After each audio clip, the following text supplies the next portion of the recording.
Бейнебаянды бастамас бұрын айта кетейін. Каналға аз ғана адам жетпей тұр. Подписка басып кетсеңіздер, разы боламын. Бұл оқиға шын өмірден алынған. Жүрегіңізді тебірентетін, ойландыратын шынайы әңгімелерді осы видеодан тамашалаңыз. Айгүл 52 жасқа толғанына көп бола қоймаған. Таңғы салқын ауада ауылдың шағын көшесімен баяу жүріп келе жатты. Көктемнің бас еді. Жердің иісі ерекше аңқып тұр. Ауылдың үстінен баяу көтерілген күннің жарығы үйлердің ақ қабырғасына түсіп, бәрін біртүрлі тыныш, бірақ жылы күйге бөліп тұрғандай. Айгүлдің өмірі осы ауылда өткен, бірақ оның өмірі басқалар кінде болмады. Құрбылары әлдеқашан немере сүйіп жүргенде, ол әлі жалғыз еді. Біреулер таңдап жүріп қалды десе, енді біреулер тағдыр солай болды дейтін.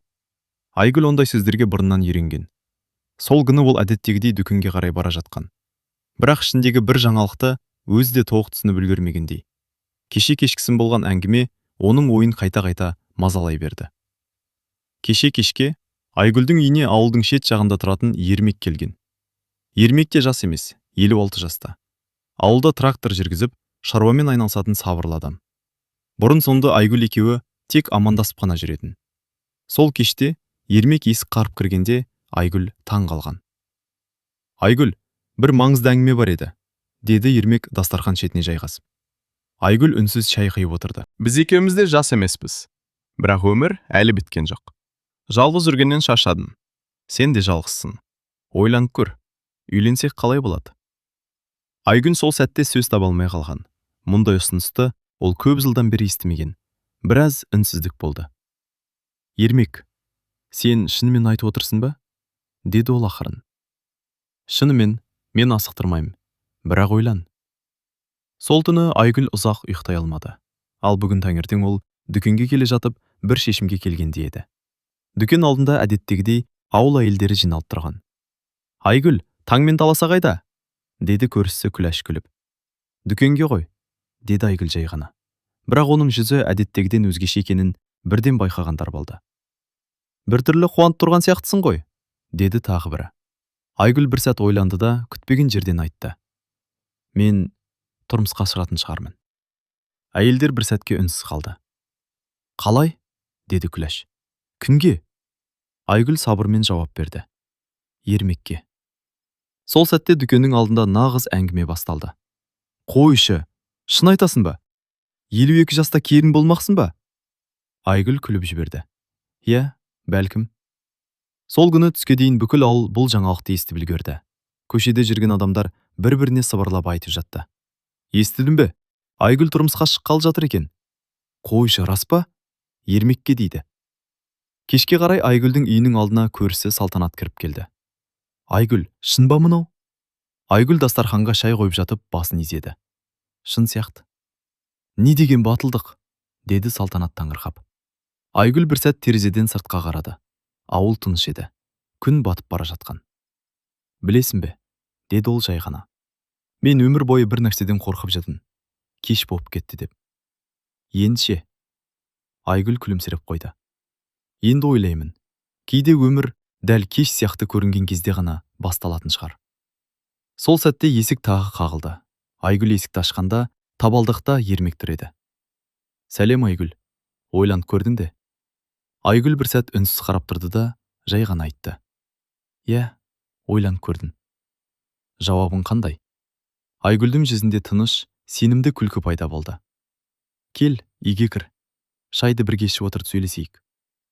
Ермек ішке кірді. Ал дәл сол сәтте ауылдың бірнеше жерінде тағы бір әңгіме басталып жатқан еді. Айгүл шынымен тұрмысқа шығатын болды. Бірақ бұл жаңалықтың ауылда қандай оқиғаларға себеп болатынын әзірше ешкім білмейтін. Келесі күні таң атпай-ақ ауылда тағы да бір әңгіме қызды. Кеше-кешке тараған жаңалық тын ішінде тіпті үлкейіп, әркім әртүрлі етіп айтып жүрген. Айгүл 52-те тұрмысқа шығады екен. Ермек өзі барып айтты дейді. Тіпті той жасаймыз деп жатыр екен. Ауылдың шағын дүкені әдеттегіден ерте ашылды. Бірақ адамдардың көбі нан алуға емес, жаңалық естуге келгендей. Күләш пен Зәмзәгүл сөренің жанында сыбырласып тұр. Сен рас деп ойлайсың ба? Деді Зәмзәгүл. Қалай рас болмасын? Кеше өзі айтты ғой, деді Күләш. Бірақ 52 жаста келін болу деген қызық екен. Дәл сол сәтте дүкеннің есігі ашылып, Айгүл кіріп келді. Әйелдер бірден тынышталып қалды. Айгүл олардың бәрін көріп, жай ғана күлімсіреді. Қыздар, неге үндемей қалдыңдар? Күләш күліп жіберді. Біз сен туралы айтып бередік. Білем, деді Айгүл сабырмен. Рас па өзі? Деді Зәмзәгүл тура сұрап. Айгүл нан алып жатып жауап берді. Рас. Дүкеннің ішінде тағы да бір сәттік тыныштық орнады. Сонда шынымен ермекке ме? Деді Күләш. Иә. Қашан? Айгүл иығын қиқаң еткізді. Әлі нақты сөйлескен жоқпыз. Дүкенші әйел де әңгімеге араласты. Айгүл, сен батыл екенсің. Басқа біреу болса ұялар еді. Айгүл күліп қойды. Ұялатында ештеңе жоқ қой. Екеміз де жалғыз бастымыз. Сол кезде сырттан екі ер адам кіріп келді. Олар да әңгіменің не жайлы екенін бірден түсінді. Ей, Айгүл, біз де естідік, деді олардың бірі күліп. Енді тойға шақырасың ба? Айгүл де әзілге салды. Шақырам, егер той болса. Дүкенші күлкіге толды. Ал ауылдың екінші шетінде Ермек қорада жүреді. Оның көршісі Нұрлан қоршаудан асып, «Ей, Ермек!» деп дауыстады. Не болды?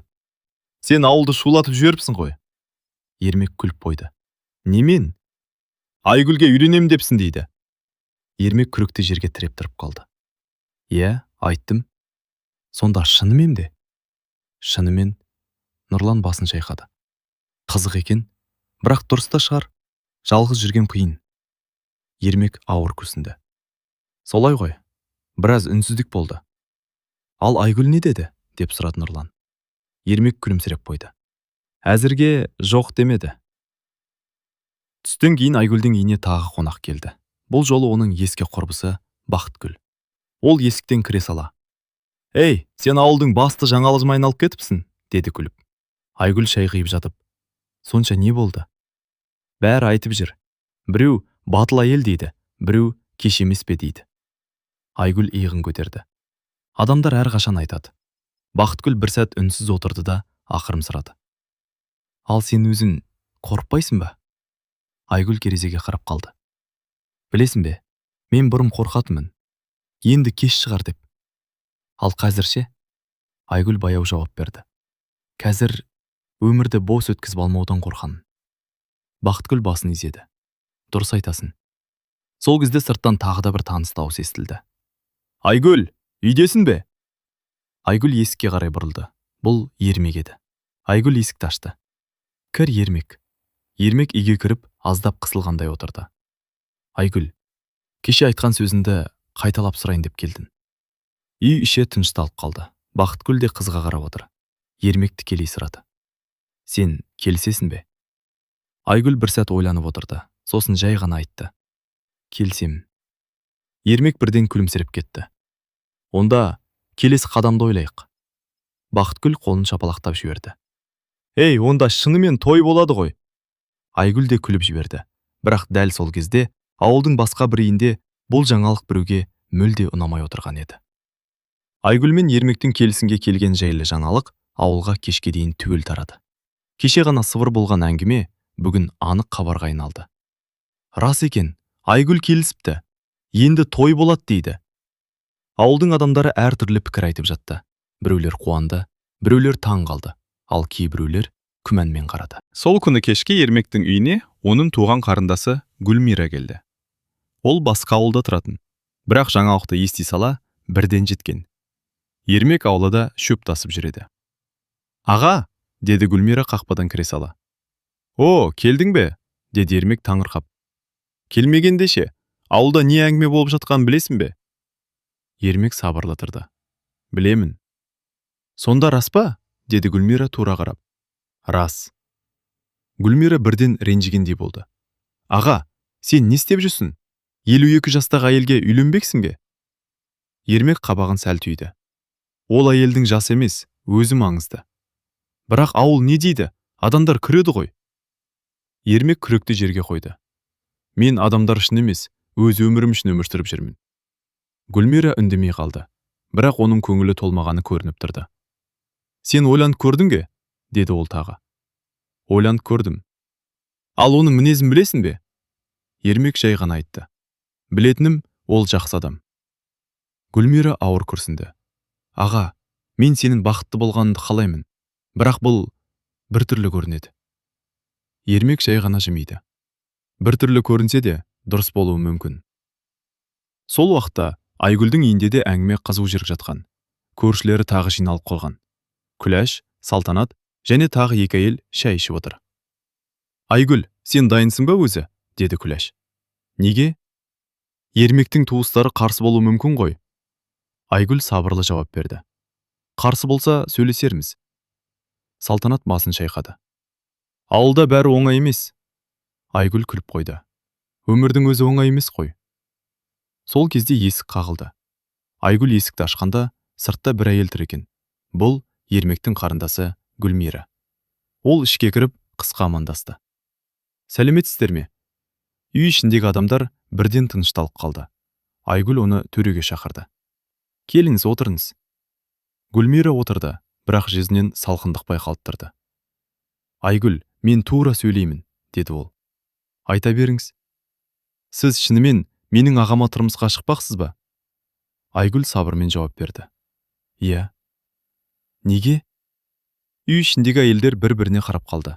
Айгүл ойланып барып жауап берді. Өйткені біз екеуміз де жалғызбыз. Бір-бірімізді сыйлаймыз. Гүлмира бірден. Бірақ сіздің жасыңыз... Айгүл сөзін бөліп жібермей, тыныш тыңдап отырды. Ауыл адамдар не дейді деп ойламайсыз ба? Айгүл жай ғана күлімсіреді. Ауыл адамдары әрқашан бірдеңе айтады. Үй іші үнсіз қалды. Біраздан кейін Айгүл тағы айтты. Менің жасым 52-де, бұл рас. Бірақ өмірім біткен жоқ. Гүлмира оған біраз қарап отырды. Сіз өзіңізге сенімді екенсіз. Сенімді болмасам, бұл қадамға бармас едім. Сол кезде сырттан тағы бір дауыс естілді. Айгүл! Бұл Ермек еді. Ол үйге кіріп, бәріне қарап шықты. Гүлмира, сен мұнда екенсің ғой? Гүлмира орнынан тұрды. Иә, мен сөйлесуге келдім. Ермек оның не айтқанын бірден түсінді. Айгүлге ауыр сөз айтпадың ба? Гүлмира басын шайқады. Жоқ, тек сұрадым. Ермек Айгүлге қарап. Ренжіткен жоқ па? Айгүл күліп қойды. Жоқ. Үйде отырған әйелдер де сәл жеңілдеп қалды. Гүлмира бір сәт ойланып тұрды да, ақырын айтты. Мүмкін, мен асығыс пікір айтқан шығармын. Ермек иығына қолын қойды. Бәрі уақытпен түсінікті болады. Бірақ дәл сол кезде ауылдың тағы бір жерінде жаңа әңгіме басталып жатқан еді. Біреу. Ермек пен Айгүл шынымен үйленетін болса, бұл ауылда бұрын болмаған той болады деді. Ал біреу күліп, иә, 52 жастағы келіннің тойы. Бірақ бұл әңгіме жақында одан да үлкен оқиғаға айналатынын ешкім білмейтін. Айгүлден тұрмысқа шығатыны енді тек әңгіме емес, нақты іске айнала бастады. 2 күн өтпей жатып, ауыл адамдары той жайлы сөйлесе бастады. Қашан болады екен? Үлкен той жасай ма? 52 жастар келіннің тойын бірінші рет көреміз. Айгүл мұндай әңгімелерді естіп жүрсе де, сабырлы қалпын сақтады. Оның басты ойы жаңа өмірге дайындалу еді. Сол күні таңертең Ермек келді. Айгүл алда гүл суарып жүрген. Сәлем Айгүл, деді Ермек қақпа алдында тоқтап. Сәлем. Бір маңызды нәрсені сөйлесейік деп келдім. Екеуі ауладағы орындыққа отырды. Тойды қашан жасаймыз деп ойлайсың, деді Ермек. Айгүл сәл ойланып қалды. Меніңше асықпайық, бірақ көп созбайық та. Мен де солай ойлайын, деді Ермек. Ауылдағылар көмектесеміз деп жатыр. Айгүл күліп қойды. Ауылда той болса, бәрі араласады ғой. Сол кезде көрші Күләш қоршаудың ар жағынан басын шығарып. Әй, мен де араласамын, деді. Екеуі бірден күліп жіберді. Күләш апай, сіз онсыз да араласып жүрсіз ғой, деді Айгүл. Әрине, мен келіннің көйлегін таңдауға көмектесемін. Ермек таңырқап. Келіннің көйлегі? Күләш мақтанышпен. Иә, келін болса көйлегі де болуы керек. Айгүл сәл ұялып күліп қойды. Мен бұрын келін болам деп ойламаппын. Түстен кейін Айгүл мен Күләш аудан орталығына баруға дайындалды. Неге? Деп сұрады Ермек. Көйлек көруге, деді Күләш. Сонда расымен келін көйлегін аласың ба? Деді Ермек күліп. Айгүл иығын көтерді. Неге алмаймын? Күләш қолын сермеп. Әр келін әдемі болуы керек. Ермек күліп. Жарайды, онда ең әдемісін таңдаңдар. Аудан орталығындағы шағын киім дүкеніне кіргенде сатушы қыз бірден сұрады. Қандай көйлек керек? Күләш бірден жауап берді. Келіннің көйлегі. Сатушы қуанып. Құттықтаймын. Қай жастағы келін? Айгүл сәл жымиып. 52-де. Сатушы бір сәт аң-таң болып қалды. Шынымен бе? Күләш күліп жіберді. Иә, біздің ауылдың ең ерекше келіні болады. Сатушы да күліп. Онда ең әдемі көйлектерді көрсетейін. Айгүл бірнеше көйлекті киіп көрді. Күләш әрқайсысын қарап. Мынау жақсы. Жоқ, мынау одан да жақсы. Ақыры бір қарапайым, бірақ әдемі ақ көйлекке тоқтады. Айгүл айна алдында тұрып қалды. Күләш оны қарап. Қараш, қандай әдемі. Айгүлдің өзі де сәл таңырқап тұрды. Шынымен келін болатын сияқтымын. Кешке олар ауылға қайтып келгенде бір қызық жағдай болды. Күләштің қолындағы пакеттен көйлектің бір шеті көрініп қалған. Көшеде отырған екі әйел оны байқап. Әй, бұл не? Келіннің көйлегі ғой. Кімнің? Күләш мақтанып. Айгүлдің. Екі әйел бірден таңырқап. Қойшы, шын ба? Сол сәтте тағы бірнеше адам жиналып қалды. Айгүл сәл қысылып. Әй, бәріне көрсетпеңіздерші. Бірақ ауылда құпия сақтау қиын еді. Сол кештің өзінде тағы бір әңгіме тарады. Айгүл келіннің көйлегін алыпты. Ал Ермек кешке жалғыз отырғанда ойланып қалды. Ол терезеден ауыл көшесіне қарап отырды. 52 жастағы келін деген сөздер оның құлағына бірнеше рет жеткен. Бірақ ол бір сәт күліп қойды. Жасы маңызды емес, адам маңызды, деді өзіне өзі. Сол кезде телефон шырылдады. Бұл Айгүл еді. Ермек? Иә, мен көйлек алдым. Қандай? Айгүл күліп. Тойда көресің. Ермек те күліп жіберді. Онда тойды тезірек жасау керек екен. Бірақ дәл сол сәтте ауылдың шетінде тағы бір күтпеген жағдай болып жатқан еді. Айгүлдің келін көйлегін алғаны жайлы әңгіме ауылға тез тарады. Енді адамдар кек үйленеді екен деп емес, той қашан болады деп сұрай бастады. Ауылдың дүкенінде де, көшеде де бір сұрақ. Тойды қайда жасайды екен? Үлкен той бола ма, әлде шағын ғана ма? Айгүл өзі бұл туралы әлі нақты шешім қабылдамаған еді. Сол күні кешке Ермек тағы келді. Айгүл ауылда самауыр қойып жатқан. Айгүл, деді Ермек орындыққа отырып. Бүгін ауылда бір қызық әңгіме естідім. Қандай?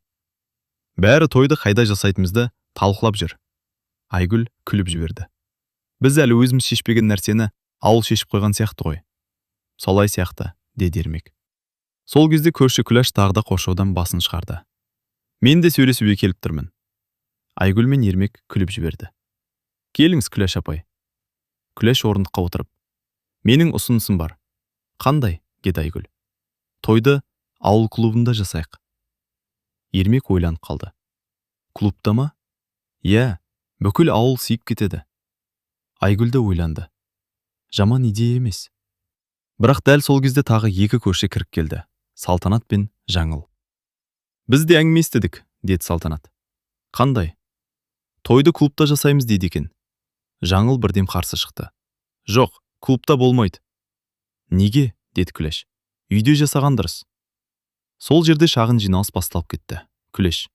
Клубта кең. Жаңыл. Үй жылы. Салтанат. Ас әзірлеу қиын болады. Ермек пен Айгүл бір-біріне қарап күліп отыр. Ақыры Ермек сөз алды. 1 минут. Той біздікі ғой? Барлығы бірден тынышталып қалды. Ермек күліп. Онда шешімді біз айтайық. Айгүл оған қарап. Айта бер. Ермек біраз ойланып. Тойды ауыл клубында жасайық. Күләш бірден қуанып кетті. Мен айттым ғой. Жаңыл басын шайқады. Жарайды, онда көмектесеміз. Айгүл бәріне қарап. Көмектессеңіздер жақсы болады. Сол кезде Күләш тағы бір сұрақ қойды.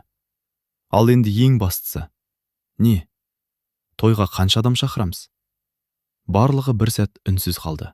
Айгүл күліп. Ауылдың жартысы өзі келеді ғой. Ермек басын изеді. Дұрыс айтасың.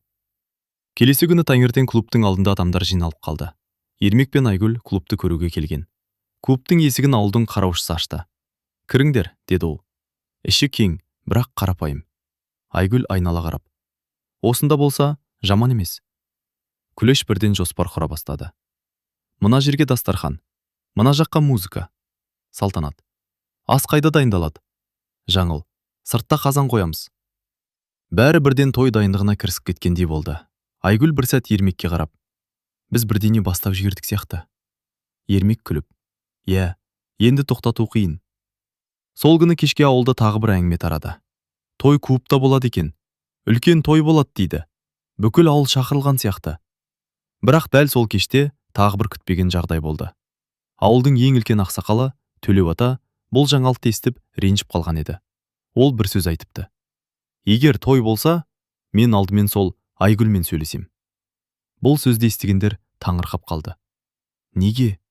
Білмейміз, бірақ ата ренжіп отырған сияқты. Ал бұл әңгіме ертең Айгүлдің үйіне жететін еді. Келесі күні таңертең ауыл әдеттегідей тыныш басталған. Бірақ түске қарай тағы бір жаңа әңгіме тарай бастады. Төлеу ата ренжіп отыр дейді. Тойға қарсы екен. Айгүлмен сөйлесем депті. Төлеу ата ауылдағы ең сыйлы, ең жасы үлкен ақсақалдардың бірі. Оның сөзі көп жағдайда бәріне әсер ететін. Сол себепті бұл әңгіме Айгүлдің құлағына жеткенде ол біраз ойланып қалды. Түстен кейін Айгүл аулада жүреді. Кенет қақпаның сыртынан таяқтың тықылы естілді. Айгүл есікке қарады. Қақпадан Төлеу ата кіріп келе жатыр екен. Айгүл бірден қарсы шықты. Амансыз ба ата? Аманмын қызым, деді қария баяу. Айгүл оны үйге шақырды. Келіңіз, төрге шығыңыз.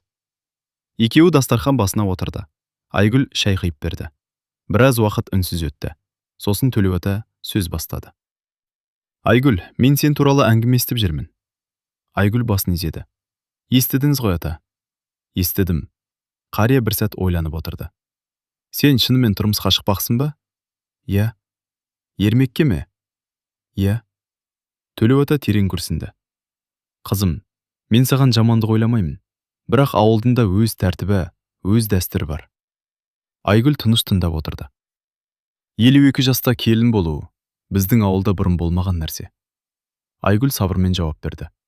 Әр нәрсенің алғаш рет болатын кезі бар шығар ата. Қария оның жауабына таңырқай қарады.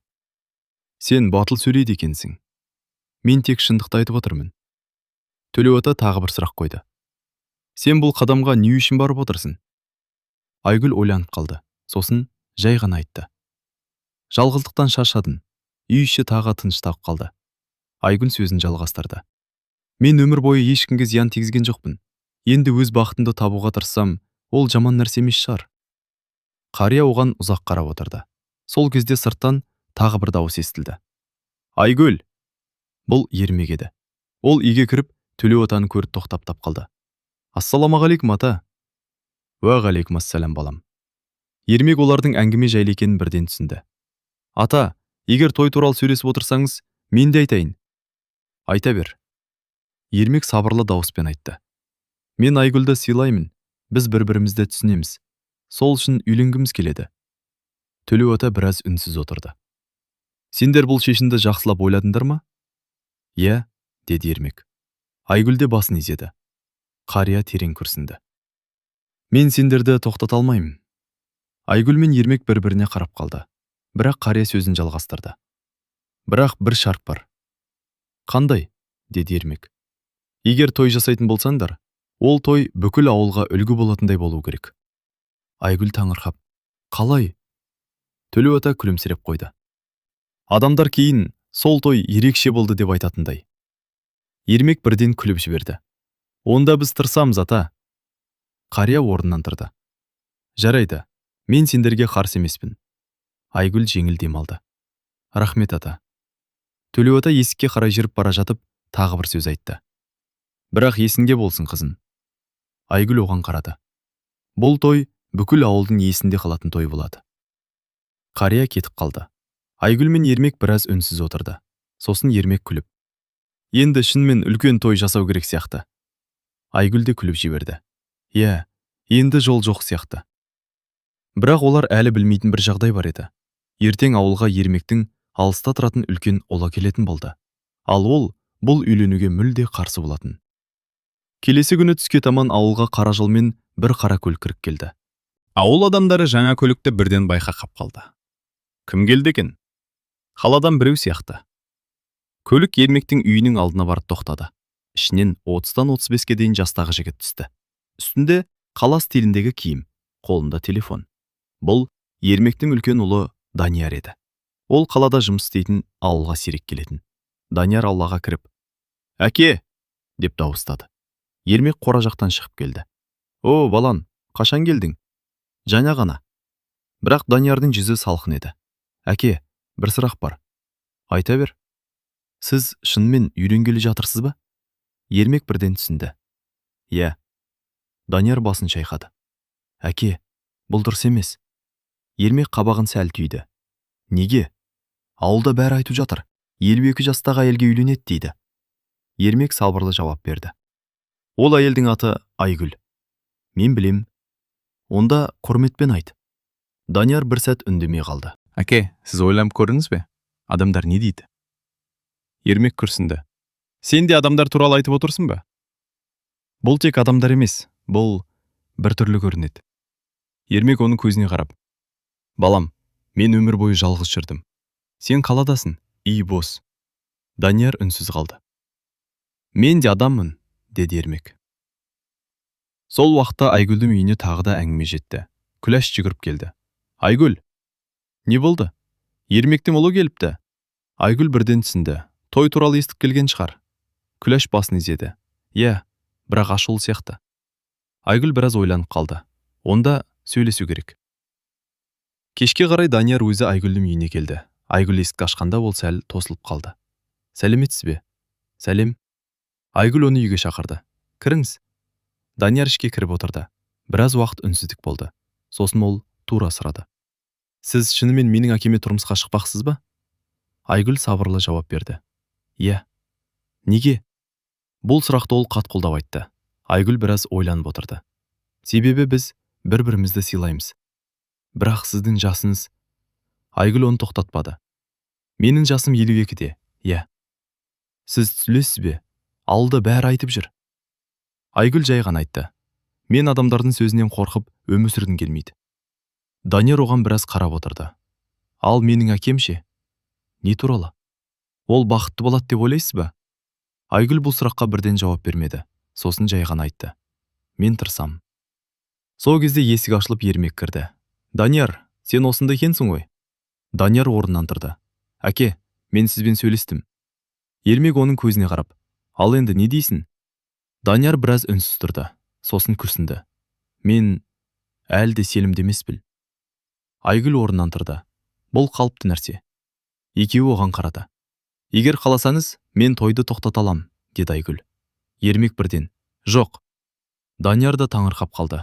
Айгүл сабырлы дауыспен айтты. Бірақ бір нәрсе бар. Қандай? Деді Ермек. Айгүл Даниярға қарап.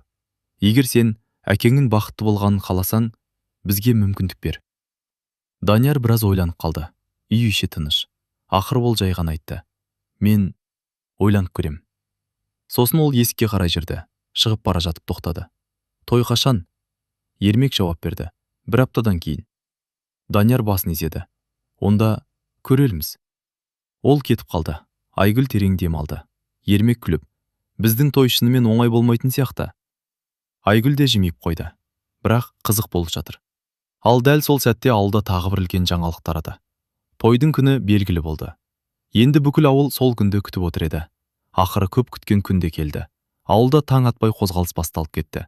Куптың жанында үлкен қазан қойылып, әйелдер ет асып, бауырсақ пісіріп жатыр. Ер адамдар үстелдер тасып, орындықтарды орналастыруда. Тезірек қойындар, қонақтар келе бастайды. Күләш бәріне басшылық жасап жүр. Мына дастарханды осында қой. Шайды көп дайындаңдар. Салтанат күліп. Әй, Күләш, сен тойдың бастығы болып кеткенсің ғой. Күләш мақтанып. Әрине, бұл ерекше той. Айгүлдің үйінде де дайындық шызу. Айгүл айна алдында тұр. Үстінде сол күн алған ақ көйлегі. Бақытгүл оның шашын түсіп жатыр. Айгүл, сен шынымен келін сияқты болып тұрсың. Айгүл сәл ұялып күліп қойды. Мен өзімді сенбей тұрмын.